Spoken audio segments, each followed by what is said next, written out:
The natural world is full of mysteries, and some of the most fascinating mysteries revolve around species that seem to straddle the line between still being alive or possibly being extinct. From elusive birds hiding in remote forests to creatures thought lost in the depths of forgotten habitats. In this video, we're taking a look at 10 species that seem to have vanished, but may in fact still be out there.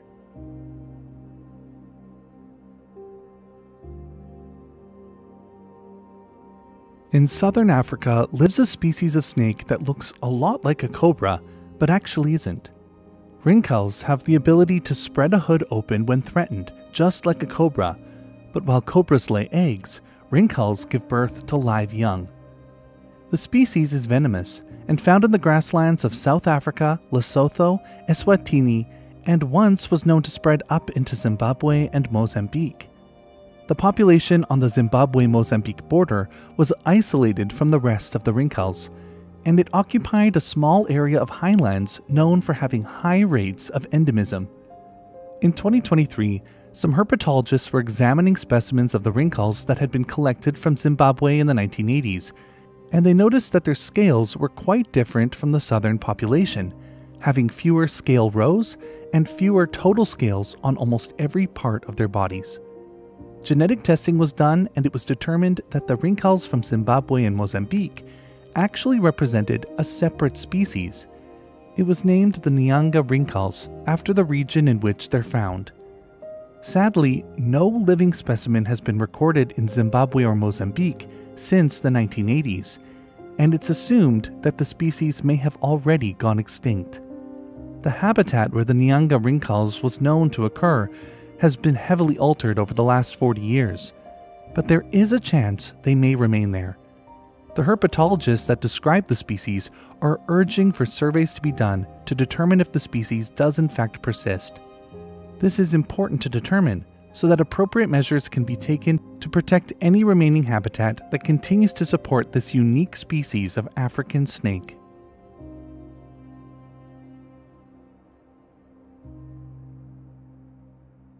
North of the island of New Guinea sits Manus Island, covered in tropical rainforest and home to just over 50,000 people today. It's also home to a diverse range of wildlife, from the Manus Island spotted couscous to the emerald tree snail to the superb pitta. But for a long time, researchers suspected that there was another species hiding in the forests of the island, but they only knew about it by what it left behind. Something with strong teeth was chewing open the seeds of various species of plant.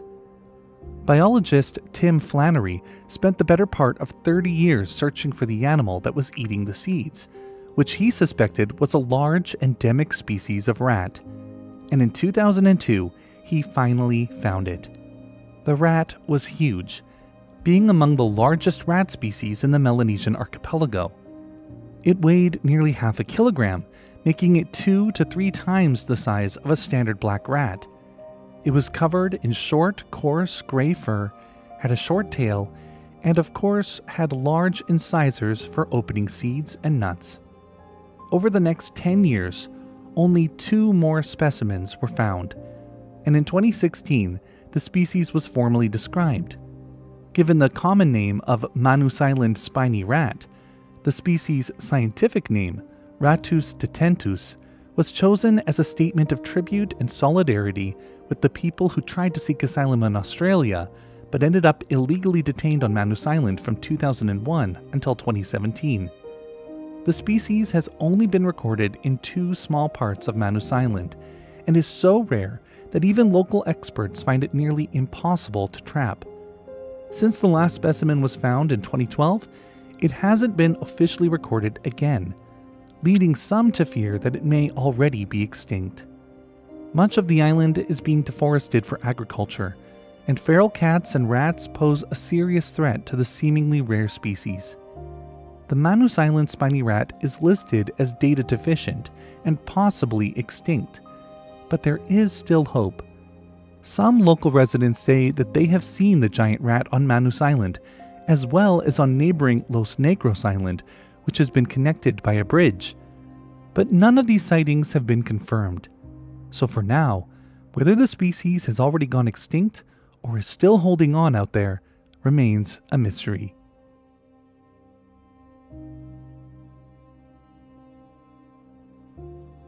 In 1937, a bull ox was caught in northern Cambodia and sent to France to be exhibited in the Paris Zoological Park.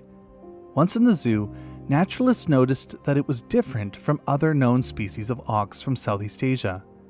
It was called the Kouprey, from a Khmer word that means forest ox. But the identity of this animal remained a mystery. Through the 1940s and 1950s, the species was so elusive that many doubted that it was a real animal.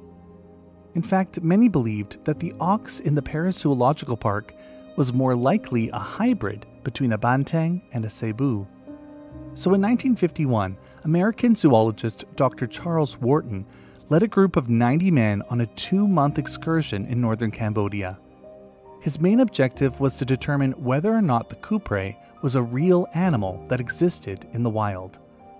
Amazingly, he successfully found and filmed about 6 different herds of Kouprey, confirming that it was a legitimate species.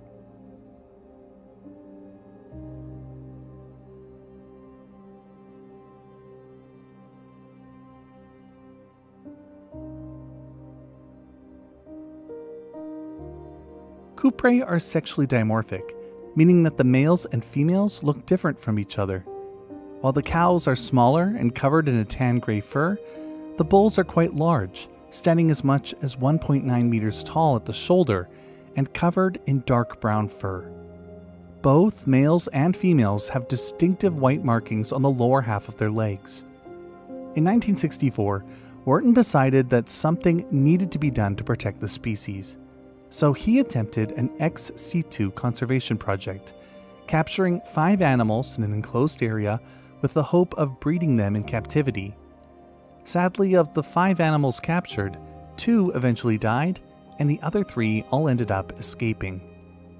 In 1967, the Cambodian Civil War broke out, and this would deliver a devastating blow to the remaining Kouprey. The war caused widespread displacement, food shortages, and economic collapse, forcing many to rely on natural resources for sustenance. Wildlife in Cambodia's forests became a critical source of food and income for those affected by the conflict. Additionally, the war disrupted traditional conservation practices and governance, leaving protected areas vulnerable to exploitation. Forests were being used as hiding places for both civilians and combatants, further intensifying hunting and resource extraction. The last confirmed sighting of a Kouprey in the wild was in 1969, though there were some unconfirmed sightings of the species through the 70s and 80s. Despite having no reported sightings since then, could it be possible that the Kouprey is still out there?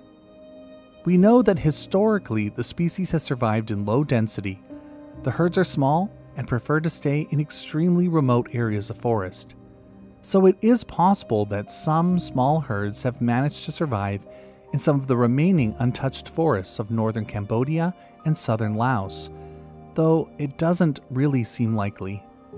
The Kouprey is still listed as critically endangered, and if there are any left, it isn't likely that there are any more than 50 surviving in the wild.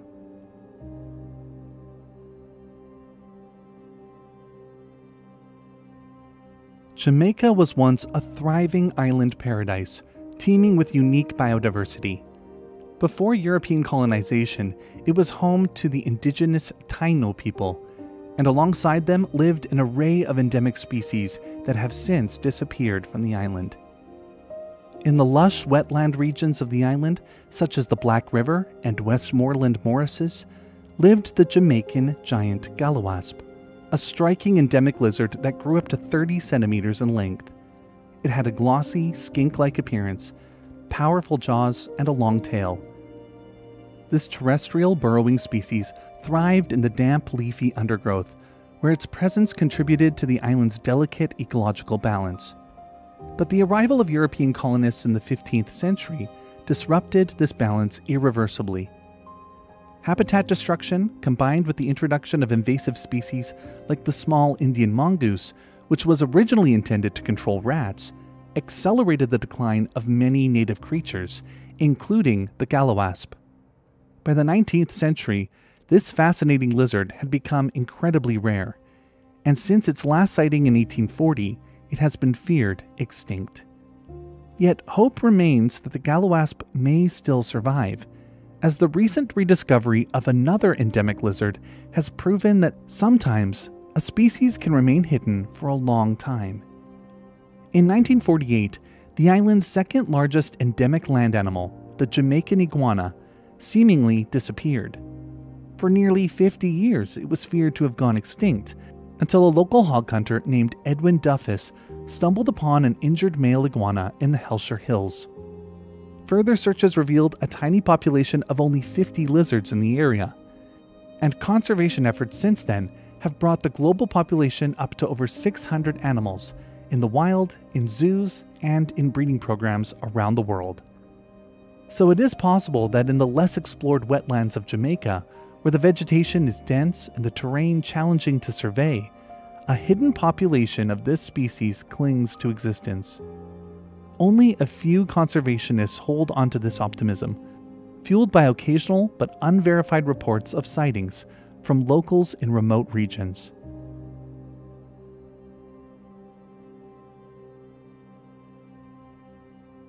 The Bigfoot Splayfoot salamander is a critically endangered amphibian endemic to the cloud forests of Veracruz, Mexico. It was found in damp caves at around 1,500 meters above sea level and was known for its moderate size, unique webbed feet, and remarkable agility in climbing the cave walls in its humid, moss-laden environment.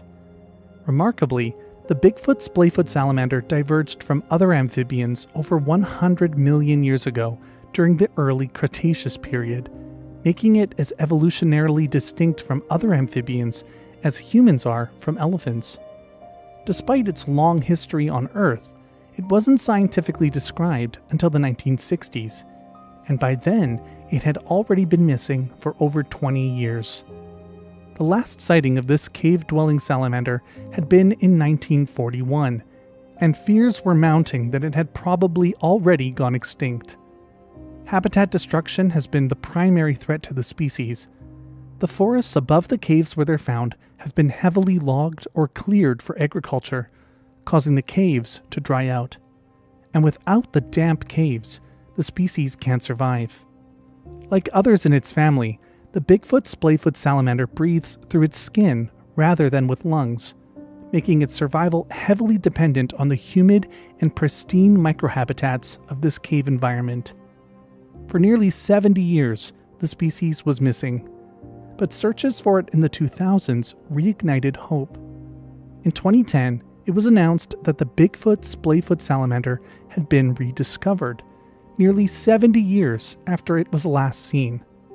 A scientist who descended into one of the caves at night managed to find a single specimen crawling along the ceiling of the cave.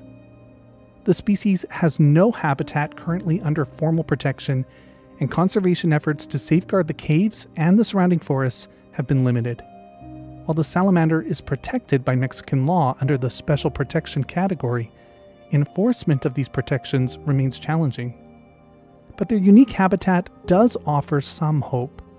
Some of the caves are relatively inaccessible. Coupling this with its elusive and rare nature leaves open the possibility that the Bigfoot Splayfoot salamander still survives in the caves.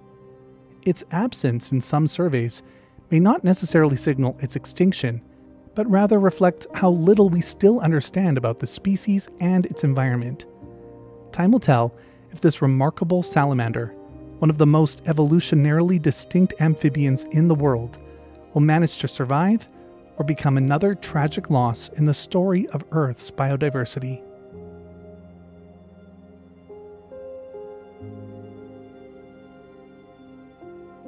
The Lake Victoria Deepwater catfish is a fascinating yet critically endangered species endemic to Lake Victoria, Africa's largest freshwater lake.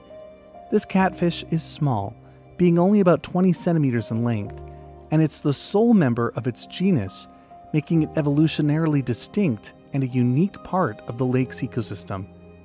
It inhabits the deeper waters of the lake, typically between 10 and 80 meters, where it's found on the muddy bottom near steep, rocky zones where it breeds.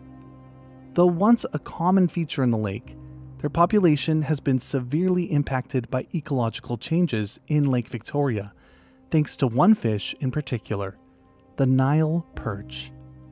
The Nile perch was introduced to the lake in the 1950s and caused one of the largest vertebrate extinctions in modern history. Introduced to boost commercial fishing, the Nile perch became a dominant predator, wiping out an estimated 200 species of endemic fish, primarily cichlids. These cichlids were critical to the lake's ecosystem, and their loss, combined with habitat degradation from declining water quality and deforestation, transformed Lake Victoria's once diverse ecosystem into a nearly empty wasteland. But the Nile perch didn't just eat cichlids.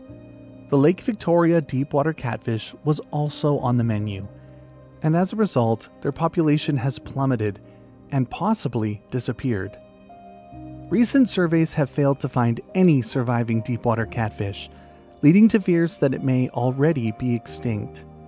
However, the vastness and depth of Lake Victoria, combined with the challenges of surveying its underwater habitats, leaves open the possibility that small, undetected populations might still exist.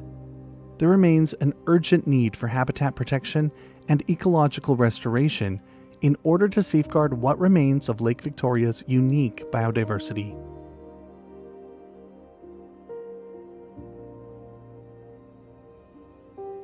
The duck-billed Buntingi is a critically endangered species of rice fish endemic to Lake Poso in Sulawesi, Indonesia.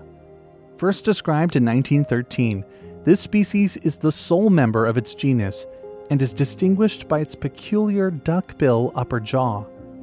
Growing up to 16 centimeters in length, it also features protruding eyes that are visible from below, making its appearance quite distinct. Historically, the duck-billed Buntingi survived in the clear alkaline waters of the lake. It was once a common sight, and even caught by local fishermen for food. However, in the 1960s and 70s, its population saw a swift decline, and it hasn't been recorded since 1983. The species is now listed as critically endangered and possibly extinct. The decline of the duck-billed Buntingi is attributed to human activities that have disrupted its habitat. The introduction of invasive predatory fish, such as the striped snakehead and the tilapia, has likely decimated its population. Additionally, habitat degradation caused by deforestation and agricultural runoff has altered the delicate balance of Lake Poso's ecosystem, further threatening the species. Despite not being found in recent surveys, there is still hope that the duck-billed Buntingi may survive somewhere in the lake. Conservation efforts, including habitat protection and the use of environmental DNA to detect its presence, are ongoing, so whether or not it's already gone extinct is yet to be determined.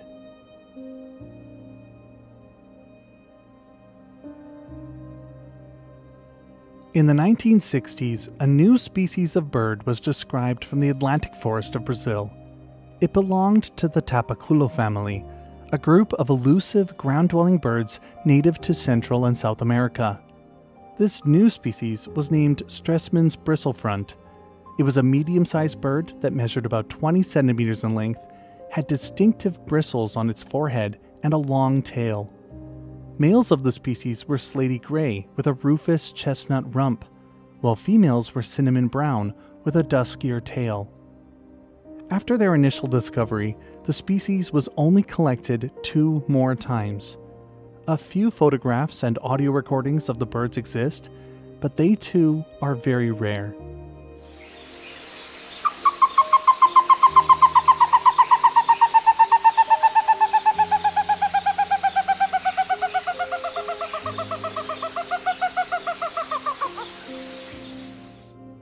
This rarity is due to the speedy decline of the species after its initial discovery. The humid lowland forests of Brazil have suffered greatly from excessive deforestation and habitat fragmentation. As the forest disappeared, Stresemann's bristlefront really had nowhere to go. Noticing the dramatic decline of this bird and other species, the Mata do Passarinho Reserve was established in 2007 in an effort to save them. The reserve is a small forest remnant spanning just 35 square kilometers and is surrounded by farmland, making it an isolated refuge. By 2018, the birds had seemingly disappeared, sparking a months-long search to rediscover them. In December of that year, a single female was found still surviving in the reserve, but since she was found, no member of this species has been seen since. It is possible that a tiny population of Stresemann's bristlefront may still reside in the Mata do Passarinho Reserve, but if it does, their population couldn't be more than 50 mature individuals. The species faces ongoing threats from habitat loss, drought, and fires, which have further degraded its already limited environment. Conservation efforts, including habitat restoration and protection, are underway, and the bird's elusive nature leaves open the possibility that it may still persist, undetected, in other tiny remnants of the Atlantic forest.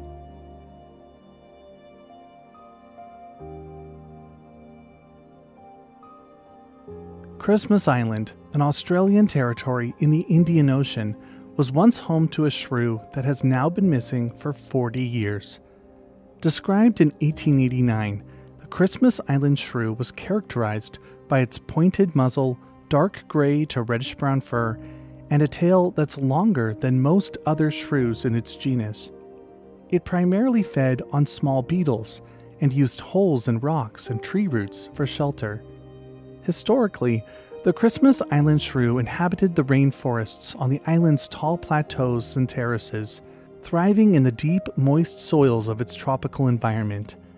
However, its population began to decline dramatically in the early 20th century. The reason for its decline remains uncertain, but several factors are believed to have contributed. Habitat loss due to deforestation and invasive weeds, predation by introduced species like black rats and feral cats, and road traffic mortality have all played a role. Additionally, the introduction of the yellow crazy ant, a highly invasive species, has caused significant ecological disruption on Christmas Island, threatening not only the survival of the Christmas Island shrew, but many other endemic species as well. These ants form large supercolonies, attacking and killing native species and altering habitats, further destabilizing the island's delicate ecosystem. In 1985, scientists were concerned. The last reported sighting of the shrew was in 1958, and even that sighting couldn't be confirmed. So they set out to rediscover the species. They managed to capture 2 individuals, both of which eventually died in captivity. Satisfied that the species was still out there, no one looked for them again until the year 2000. But this time, no shrews could be found. The species has not been seen since 1985. Conservationists continue to hope that this tiny mammal may still survive in more remote areas of the island, but its fate remains uncertain. Christmas Island has been difficult to fully survey, and much of its rainforest and rocky terrain remains unexplored. The shrew's elusive behavior and ability to use underground shelters may mean that it survives in pockets of undisturbed habitat. For now, the species is listed as critically endangered and possibly extinct.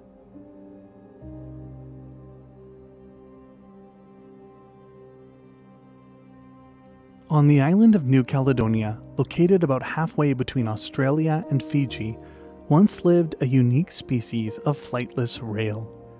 The New Caledonian rail measured about 45 centimeters in length, was drab-brown above with gray underparts and a yellowish, downward curved bill. Due to the fact that its feathers were soft and silky and having reduced wings, the species was incapable of flight. The rail was first described in 1860, and only 17 specimens were collected between then and the 1890s. It's believed to have preferred to live in the island's lowland evergreen forests, foraging on the forest floor for invertebrates like earthworms. But with a growing human population on the island reducing their available habitat, and with the introduction of invasive predators like feral cats, dogs, and pigs, the rail couldn't survive. By the 20th century, the New Caledonian Rail had seemingly disappeared from the island, and it was feared extinct. But in the 1960s, unconfirmed reports of a brown and gray flightless bird began to surface, fueling speculation that the species may have survived. The reports were from higher elevations than the species was believed to have lived before, leading some to hypothesize that it may have been forced to move up the mountains to escape predation. Then in 1984, another sighting by a local in one of the island's higher montane forests added to the hope that the New Caledonian Rail was still out there. A survey in 1998 failed to find any evidence of the species, but despite this, some researchers believe it could persist in small, undetected populations, somewhere in the rugged terrain and remote montane forested areas of the island. Surveys are difficult to perform, leaving open the possibility that the rail may still exist. And that's it for today's video. Which one of these species do you think stands the greatest chance of still holding on out there? Let me know in the comments below. I need to say a special thanks to my patrons. Without their ongoing support, I wouldn't be able to produce a video like this every week. If you want to support the channel and get early access to each of these videos, consider joining us on Patreon. The link is in the video description below. As always, thanks for watching, and I'll see you next time.